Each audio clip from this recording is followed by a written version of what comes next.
Kabar terbaru dari PSSI, katanya PSSI nggak mau membeli pelatih seperti membeli kucing di dalam karung.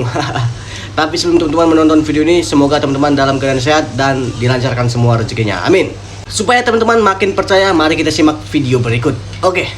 Dari Pak Ketum dan Pak Marji bahwa target kita nggak main-main, kita akan berusaha untuk lolos di 2030. Mudah-mudahan itu bisa terwujud. Jadi kita harus mencari pelatih yang betul-betul berkompeten dan mempunyai jejak karir kepelatihannya yang bagus, dan juga yang penting adalah well prepared.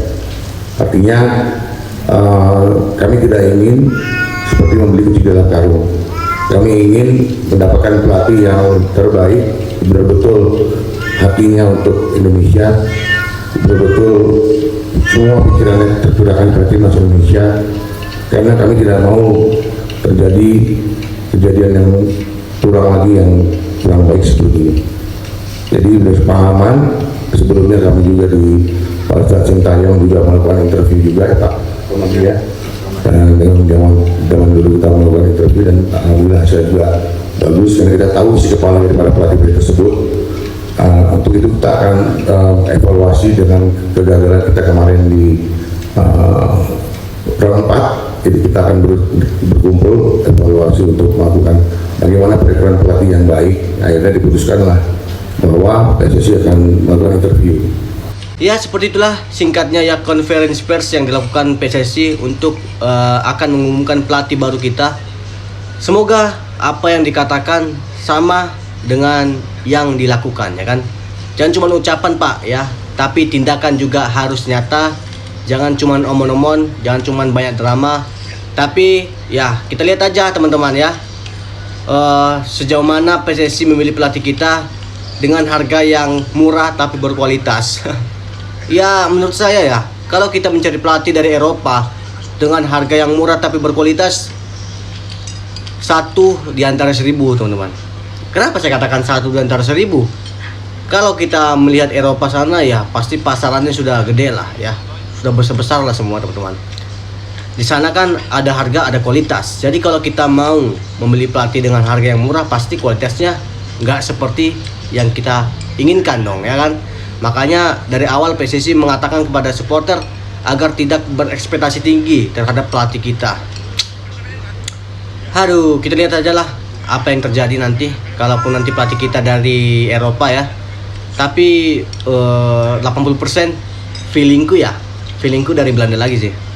Ya, feelingku dari Eropa, tepatnya dari Belanda. Itu pasti teman-teman. 80% pasti dari Belanda lagi. Tapi memang kan paling banyak rumor yang beredar ya Giovanni. Ya Giovanni pelatih bagus sih, tapi apakah dia bisa menerima kultur yang ada di Indonesia ini ya? Iklim sepak bola yang ada di Asia, dan dia juga belum pernah melatih sepak bola Asia ya, tim-tim di Asia. Dan itulah yang kita katakan, kalau kita ingin mengambil pelatih ya seharusnya yang sudah pernah memegang tim-tim atau klub-klub sepak bola yang ada di Asia ya. Kalau mereka sudah memegang tim-tim atau klub-klub yang udah ada di Asia ya kan, ya mereka nggak terlalu capek lagi untuk beradaptasi gimana iklim sepak bola di Asia ini ya kan. Karena kita kan bermain di Asia, bukan di Eropa kita bos ya, bukan di Eropa kita. Jadi kalau kita mendapatkan pelatih dari Eropa masuk ke Asia, ya dia masih bingung ya, gimana cara main sepak bola di Asia ini. Seperti cara main Arab Saudi, cara main dari Uzbekistan, cara main dari Jepang ya. Dia nggak tahu. Tapi kalau kita bandingkan dengan Sinteyong, ya Sinteyong udah pada tahu ya kan. Udah pernah menghadapi Jepang, udah pernah menghadapi Uzbek, udah pernah menghadapi Arab Saudi dikalahkan 2-0 ya kan. Udah pernah menghadapi semua lah. Di Asia Tenggara juga udah pernah menghadapi Thailand ya, Vietnam, Malaysia. Jadi Sinteyong udah tahu semua gimana tipikal pemain-pemain, gimana taktik negara-negara ini, cara main negara ini gimana. Jadi Sinteyong udah tahu, jadi nggak perlu lagi adaptasi. Itu yang kita untungkan kalau PSSI mengambil kembali Sinteyong, merekrut kembali Sinteyong. Jadi kita nggak terlalu aku pribadi, aku nggak ternak Sinteyong, bukan.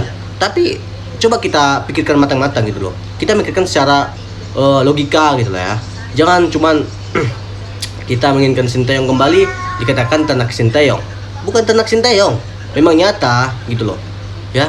Tapi udahlah, kita lihat saja siapa nanti pelatihnya. Katanya minggu depan ya. Kita tunggu saja siapa pelatih yang akan menangani timnas Indonesia ini.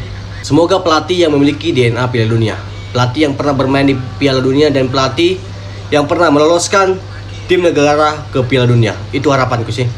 Ya, gimana tanggapan teman-teman semua tentang hal ini? Tulis di kolom komentar. Jangan lupa di like dan di komen dan di share video ini teman-teman, dan di subscribe juga ya.